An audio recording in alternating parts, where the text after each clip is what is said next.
Hello everyone, this is Mr. T and I run the Building Dreams After School program. If you're watching this video, we're going to have a unique challenge this week. For this week's challenge, I want you to take the items that are in your bag. There should be at least 9 or 10 popsicle sticks with 8 or 9 straws. About 3 or 4 feet of tape, as well as 3 or 4 feet of string. You are allowed to use at least 2 sheets of paper.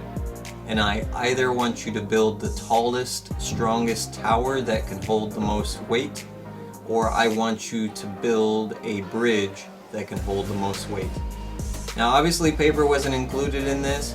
I'm sure that if you ask your site director or the assistant, or if you look in your book bag, you should be able to find 1 or 2 sheets of paper. That's why I didn't include it in the kit. The winner of this week's challenge will get a special gift card for next week. So I hope everyone does their best. I'm going to show you some general basics and discussion as far as design, and then we're going to go from there. So again, recalling last week's lesson, I had discussed that triangles are the strongest, most simple shape that we have. Obviously we could do a circle, but in general, when you're dealing with straight lines, triangles are much stronger and much easier to build, as well as easier to draw. I would highly recommend that you use triangles when building your structure, regardless if it's the bridge or the tower. And as we remember, when we're looking at a triangle, when we have an extreme amount of weight on top, these 2 lines are pushing back on the force that's pushing down. When you put extreme amounts of weight on one side of the shape, there's always 2 sides that push back, that keep it from disfiguring.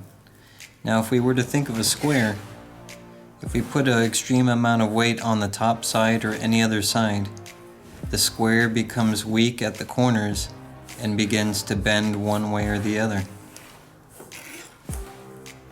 That's why we're going to choose a triangle.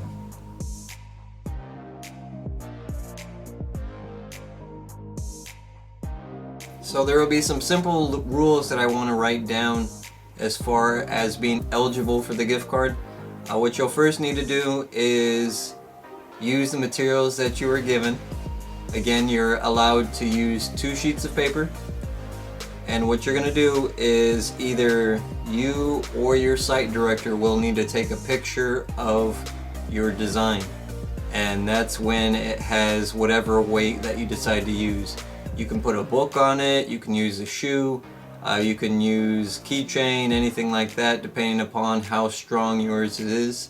But make sure that you either show the site director or assistant site director the picture that you took, and then the site director will contact me, and whoever has the strongest one will get the gift card. And one of the issues that we deal in real world problems are supplies are limited. Either supplies are limited or money is limited. Since money is limited, we can't buy everything we want, or we have to make the best decision off of the materials that we can afford. So that's obviously one of the biggest issues with construction, especially if a customer is contracting out some company or some guy to build, let's say, a fence. Obviously we want the best fence possible with paying the least amount of money. The contractor may say, okay, for this price I can build it out of wood. Well, maybe you want your fence out of stone. Well, the contractor tells you you need to pay out more money. Maybe you don't have the money, maybe you don't want to pay the money, but you're stuck with the materials that you have. So that's part of this week's challenge. The second thing you're going to need to determine is in what order or what combination you need to use your materials. Obviously you have straws that have bendy necks, and you have popsicle sticks that are made out of wood. They do flex a little bit, but you may need to consider in what combination that you should use these. If you should just make your triangles out of wood, make triangles out of straws. The problem with that is obviously one is longer than the other. Now if you do have access to scissors, you can cut these. I would speak to your site director. They should have them available, but that's totally up to them. So make a consideration of how you can best use these materials to get it to the height that you want. You can use the materials however you want. You can cut them down to make them work, or if you wanted to break a stick in half, I'm perfectly fine with that. The only thing else that you're allowed to add, like I said, are the 2 sheets of paper. With that being said, I'm going to show a few reference videos to kind of give you some ideas about how to build your structure. Be very mindful of the tape that you use. Again, you only have 3 feet of tape. I normally recommend that you make your tape no longer than the length of your index finger, but it's totally up to you and how well you use it.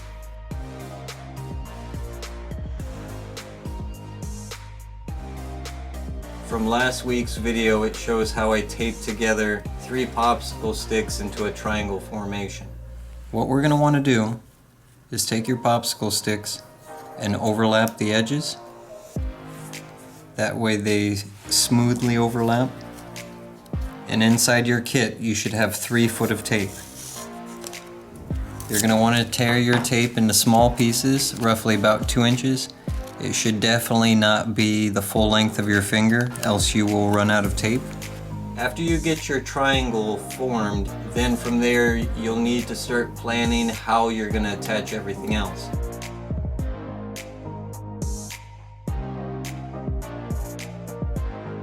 One of the things I wanted to go over was paper. Paper is a very simple material. It's made out of wood. It's very light. It's very flimsy, but it's still extremely versatile. How can we use paper in this project? Well, we know one of the properties of paper is it's extremely weak. If it gets wet, it gets all mushy, but we can make paper stronger by folding it. So if I were to take this piece of paper, it can not only be folded into different shapes to make it stronger,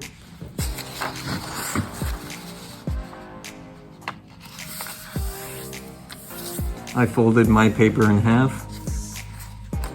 I open it up. And then I take half of the paper and fold it into a quarter. I can continue to fold it over and fold it over once more.